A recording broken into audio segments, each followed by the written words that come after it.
I have an ancestor who bought land in the Cherokee Land Lottery in Georgia in 1830, when massive numbers of Cherokee and Muskogee and other native nations were transported across multiple states to Oklahoma when a third died, and their lands were vacated. And there was a little bit of gold that was involved in that, but the central purpose was to develop slave plantations, which was the most profitable industry in the history of the world at that time. And so removing these people, justifying it by calling them savage, so that we can bring in other brown people from another continent to make money and create incredible profits.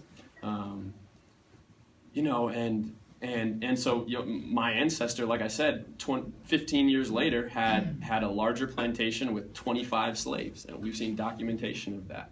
And so yeah, I mean, I think that challenge of turning around, this culture that sacrifices these things for the pursuit of profit, is, one of the central challenges that is still with us today. And if you really look at the way things are today, that is still with us completely. And just going to any length to pursue money. And so what we have to do is go to any length to restore community, like what Martin Luther King used to talk about, any length to restore community. And the name Unity Hoops actually refers to something a little greater than just a positive approach to basketball, but it refers to what many native cultures talk about, including the Crow, which is the significance of the sacred hoop, what Black Elk talked about, or the circle, right? The way in which we're supposed to live when we are all connected in a society that affirms our interconnectedness and that is based in that principle.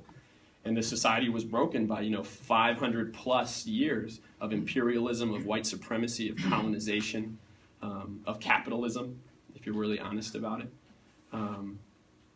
And so the challenge for everyone, is to find ways to insert themselves in, this is what we were talking about to the youth today, to put themselves in a place, where they can contribute to that healing, that collective healing. And it's not just about healing distant people who are marginalized, it's about healing yourself too.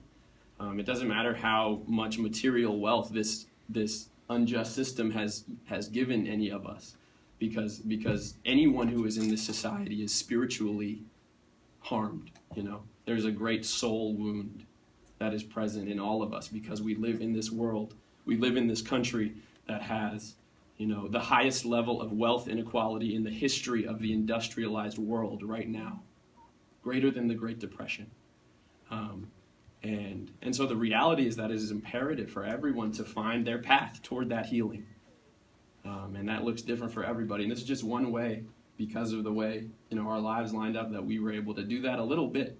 But the greater Unity Hoops project, is about uniting that hoop, right? And the greater project is empowering everybody to find their path towards that, because we need it. Yeah. So.